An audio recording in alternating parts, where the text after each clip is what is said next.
What is going on, 12s? Welcome back to another episode of the Always Compete Seahawks podcast. My name is Sam. Thank you for joining me today. Today, I wasn't really planning on doing a video, but there's been a ton of reports coming out about the Seahawks offensive coordinator job, how reportedly close it is to being finalized, some of the names. I'm going to break down basically a timeline of the last 24 hours and give my official prediction as to who will be the next Seattle Seahawks offensive coordinator. Now, um, I'm gonna lead with this by saying I don't have sources, so don't take anything I predict as factual. It's not like I'm hearing that someone has a certain leg up. These are solely based on the feel, based on the reports I've seen, and based on how I think things will play out. And yeah, so I'm gonna give it a prediction. I'm gonna give how I would feel about that candidate, and then also, maybe the next steps after that that could lead to a different looking team next season. So let's start with kind of this timeline of the last 24 hours, where yesterday around lunchtime on the East Coast, because I'm on the East Coast around lunchtime, a report came out from, I believe it was Ian Rappaport, who said that Clint Kubiak, who has been kind of seen as the front runner throughout the entire process, he said that Clint Kubiak would be uh, uh, coming to Seattle to do a second in-person interview. And unsurprisingly, that kind of led to a lot of people saying, all right, well, they interviewed Kubiak virtually on, I believe, Monday. Kubiak does not get the Cleveland job. And then, he's coming to Seattle to interview tomorrow. That kind of feels like it's got to be the time where they say, hey, come to Seattle and we're going to have a contract offer waiting on the table for you as soon as you land. And then we will get things going and you'll be our next offensive coordinator. And no surprise, that's how a lot of people took it. I believe it was Mike Garafolo who said it definitely feels like Kubiak is the front runner. Corbin Smith said Kubiak is the front runner. And a lot of people saw it as, all right, well, Kubiak is flying to Seattle. This has got to be just bang, bang. It makes too much sense. Sign the paper. Let's go. We have our new OC. Um, Not so fast, right? That news happened, and a lot of people were. You know how a lot of times these reports come out where they say something is happening, and people can infer that something else will happen from it, and then like an hour later, it's like, oh well, all of a sudden, bam, here he is. The Seahawks and Clint Kubiak have agreed to Clint Kubiak is flying to Seattle tomorrow to sign his contract. Um, that kind of stuff. But rather than that happening, Corbin Smith ends up coming out and saying, I have sources in the building, and my sources are telling me that they want to talk to more people for second interviews. And the big one that they want to talk to for a second interview is Hank Fraley, who is a guy who a lot of Seahawks fans have gotten to know, the current Detroit Lions offensive line coach. That was something that came out yesterday, and a few more interesting reports came out. So basically, if you guys don't know how this works, Fraley could interview last week because he was on bye. He cannot do that anymore until the if the Lions. Well, okay, he could do it if the Lions lose. If the Lions lose, he can interview. He can fly out to Seattle and interview the next day. But if the Lions win, and so let's say they beat the Commanders this week, they'll be on to the NFC Championship. He can't interview that week. And then if they win the NFC Championship, he can interview in the bye week between the NFC Championship and the Super Bowl. So that once again, it would only be able to be a virtual interview. It would not be in person. But once again, that's how things go. And but they want to talk to Fraley again, which I thought is risky. Fraley is a guy who feels like if Seattle brings him in for another interview, he might just end up going with a guy like Aaron Glenn, anyways, who is very likely to get an OC job. A lot of people have been saying, oh, well, Ben Johnson is also going to get a job. Maybe he goes to be the OC. Frankly, I think if he had chances to call plays with the Seahawks and wherever Aaron Glenn goes, which I think will probably be the Saints, if he has chances to call plays with either of those teams, he will pick that over going to be a kind of aid and dirty role in wherever Ben Johnson goes, which at this point kind of feels like Las Vegas, but we'll see how that plays out. Regardless, Fraley is a guy who apparently Seattle really likes. They want to talk to him again. I think a lot of Seahawks fans are probably hoping, for the sake of this moving quickly, that Fraley loses this weekend, the Lions lose this weekend, and then the Seahawks can talk to Fraley. And then a few more interesting reports came out. Corbin Burns was really tweeting a lot yesterday. He said he's also heard from sources. We heard about maybe how um you know, Fraley had been looking at pass game coordinators that he could also bring to him because he's more of a running offensive line guy. He could bring a pass game coordinator with him, and then they kind of work as a tag team offensive coordinator duo. And, there was buzz about, oh, it could be this guy, it could be this guy, it could be this guy. Well, Corbin Smith says, hey, I've heard from people that Hank Fraley and Antoine Randall L., who is the current Lions wide receivers coach, could be a package deal where Fraley comes and he's apparently spoken to Randall L. in some capacity of, hey, if I go be an OC somewhere, do you want to join me as a pass game coordinator? You get to drop pass plays and give them to me and I'll call them. Regardless, that is kind of that was also a new report. And that kind of put water on a lot of other reports where people thought, well, you know, Fraley and a guy like Grant Udinski, who the Seahawks interviewed the other day, and we'll talk about Grant Udinski later. A guy like Fraley and Grant Udinski, maybe that's like a package deal where Udinski's this whiz kid passing guy. He comes in as to be the pass game coordinator. Fraley would be the OC, and then it all kind of works out. It's not that simple. And it seems like Fraley would want to bring his own guy with him. So once again, that kind of complicates things. Maybe Fraley is like, "Hey, I'm only gonna come to a spot if I can get my guy Antoine Randall L with me." That's gonna kind of complicate some things, but it also makes things interesting because Randall L has also been getting some buzz as a potential OC candidate. It kind of feels like if Fraley comes here, he will go wherever Aaron Glenn goes, or vice versa. Maybe Randall L is Aaron Glenn's guy, and then Fraley comes here regardless. A lot of moving pieces with the Lions as they are going to have a lot of coaches coming in and out from that building. We are going to see how that develops. And then the rest of the day went quiet. We're figuring, all right, well, the Seahawks, Clint Kubiak is tomorrow. If they really like him, we will probably know if he is hired by tomorrow. Fraley, they want to interview him, but there's a chance that they just like Kubiak so much that they don't want to let him leave the building. All right, well, let's wait till tomorrow. And then once again, around lunchtime today, I'm recording this around lunchtime on the East Coast. We get another report. We actually get a few reports. The first report is from Jonathan Jones, who's been doing, I'll credit to him, a lot of really good work on interviews about certain candidates. I believe that he had news either about Hank Fraley or Thomas Brown or someone like that who the Seahawks were going to interview. Oh no, I think he had the Clint Kubiak. I think he had the Clint Kubiak scoop. Um, but he's been doing really good work on the coaching front and kind of the coaching carousel with all these reports. He reported, and this was a guy who I actually brought up in my first video about the whole thing where we talk about Ryan Grubb getting fired and guys who we could see. This was one guy that immediately popped into my brain. Byron Leftwich, who is the former Buccaneers offensive coordinator under those kind of Brady years where they were really good the first couple of years, and then Brady comes back for that third year where he unretires and they stink. Well, they didn't stink, but they weren't good. Like it was like a blah offense, and he ends up going from one of the hottest coaching candidates in football to his contract ends with Tampa, and they just don't want to renegotiate with him, and then they don't bring anyone else in, and then he goes and he's been out of football for the past couple of years. He hasn't coached since 2022, but I thought about him as a guy who has experience calling plays, and I said, hey, that would be an interesting name. I would like them to talk with him.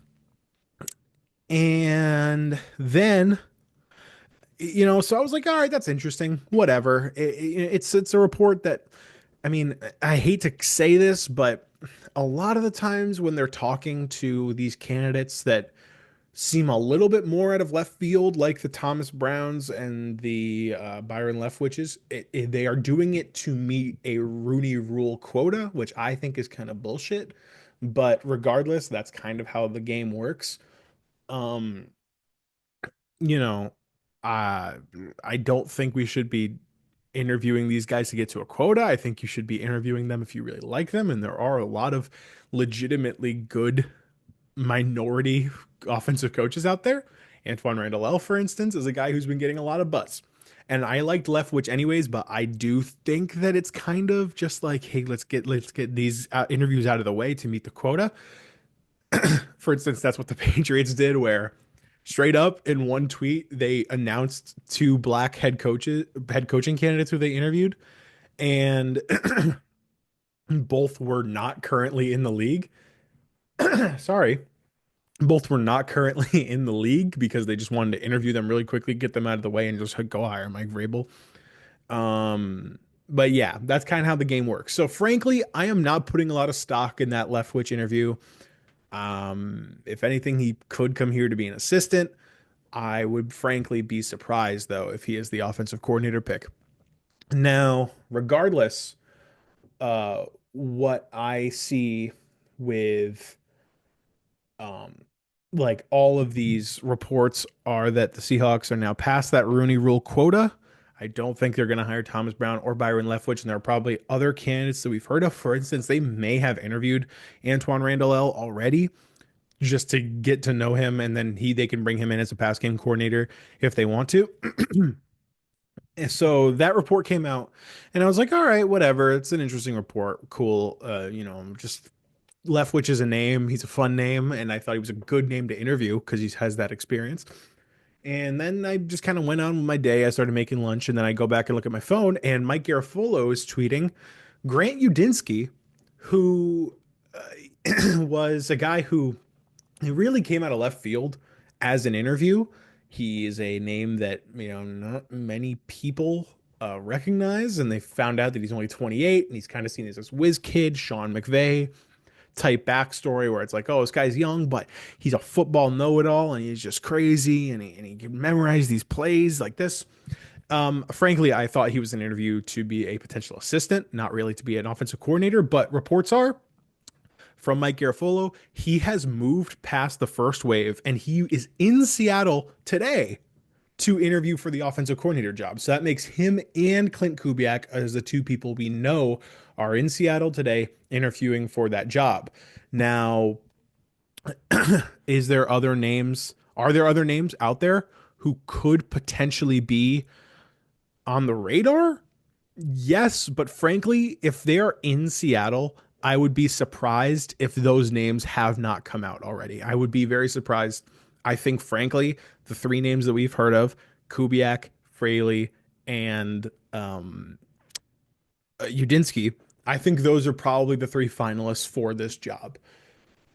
There are three varying degrees here where you could say we're going to go with the safe pick. We're going to go with Kubiak, a guy who calls plays, is from a relatively safe coaching background, and we're just going to trust him to run this offense.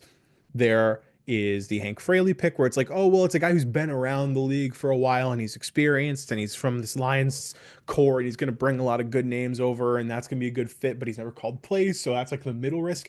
And then there's Udinsky, which is like, we think this kid is like smart as hell. We think he knows what he's talking about, and we think he's going to bring a lot of explosive new blood to this offense. And we're going to pick him, and we're going to blow the league up, and he's going to be the huge swing that we're looking for. And we think he's going to be the home run type hire. Three really different options. And depending on who you ask, some people are going to say, oh well, if this guy right here, if this freaking guy is the next Sean McVay, then let's go with him. And then there are gonna be people that say, hey, well listen, we just took a big swing with a college OC and we sucked. Let's go get Clint Kubiak, a guy who's called plays. And then there's gonna be the people that say, hey man, what did we want? We want to run in the football. Who's going to run the football? It's going to be the goddamn offensive lineman who's from the best running team in the NFL currently. Three crazy different options, but three options that frankly I kind of like all three, and I can see the upside to all three candidates. Now, do I know who the hire is going to be? No, I really I don't. I don't know who the hire is going to be. Here is my official guess on who I think the hire will be. I think that Hank Fraley will not be the offensive coordinator. I think the Seahawks will have hired their offensive coordinator before Hank Fraley is knocked out of the playoffs. That is just my guess. Once again, I don't know anything. I just don't think Seattle is going to have the patience to wait for the Lions to lose potentially in the NFC Championship or the Super Bowl because I don't think they're losing this weekend to the Commanders. I think Seattle is going to have some sense of urgency and they're going to want to, you know, go to 10 on this and just get their guy and know who they're going with into the offseason and start looking at things. I think it would be a really late start for them to wait potentially until after the Super Bowl to get their offensive coordinator and rebuild their entire offensive staff. Now, that being said, if the Lions lose this weekend, this whole thing changes. If the Lions lose this weekend, Fraley's chances like greatly multiply. Now, I think right now the chance of him being the offensive coordinator is somewhere in the 15 to 20%. I think if he was the offensive line coach with the same background and everything, I think if he was the offensive line coach for the Lions and they lost in the wild card, he would maybe be the offensive coordinator right now.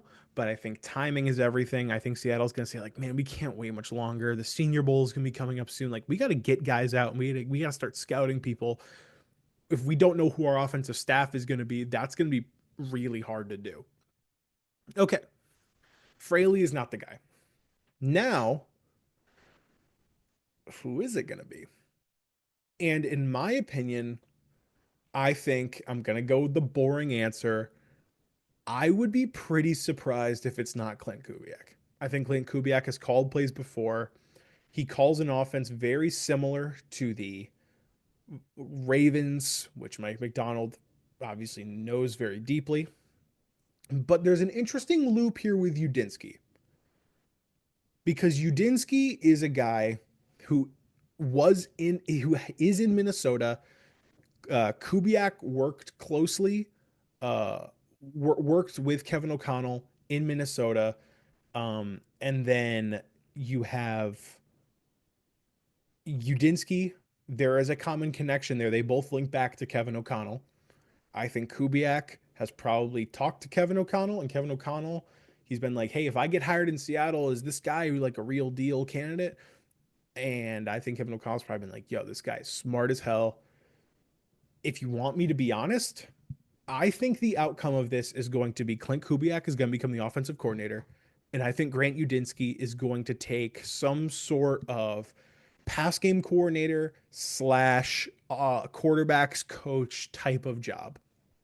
I don't think it's gonna be like that. It's exactly. I think he's gonna get either or. I don't think they're gonna make a 28, 29-year-old do both of those things. But I think Seattle is going to offer him a healthy promotion if he were to come over here. They're bringing him in. They obviously have a lot of interest in him. If they really like both candidates, we could see something happen today where they're like, hey, Udinski is going to be our quarterback's coach. Kubiak is going to be our OC. That's how it's going to go. If I had to put a chance on all three of them being OC, I think Kubiak is at like a 55, 60% chance. I think Fraley's probably somewhere in the 25%. I think Udinski is probably somewhere in the 15s. I think Udinski would be a very risky hire, and I don't think that's what Mike McDonald's looking for right now. I do think that he would like him a lot as perhaps an assistant where he could be an up and comer. And maybe they say, well, we think Kubiak's gonna be the guy, and we think he's gonna come here, and after 1 or 2 years, he's gonna get hired as a head coach somewhere, and we're just gonna have Grant in the wings, and we're gonna promote him. All in all, I expect a resolution of this fairly soon. I think Clint Kubiak will be hired by the end of the weekend. If not, I think we will hear that I think we'll hear that explicitly that the Seahawks are not looking to hire Clint Kubiak at this time. If you don't hear anything coming out of Seattle, that's probably a good sign because, I think you'd probably hear things. Overall, they've been very tight-lipped on this whole situation.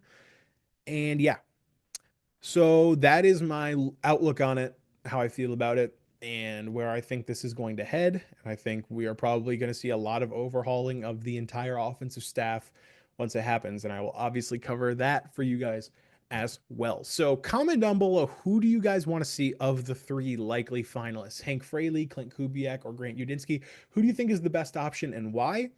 And let me know maybe if, hey, do you want Grant Udinski because he thinks he's going to bring Sam Darnold, or do you want Clint Kubiak because you think that he's just going to bring some Shanahan type stuff to this offense? Do you want Hank Fraley because you think that he is going to just build like a running attack and Kenneth Walker's going to run for 1,500 and Charbonnet's going to run for 800?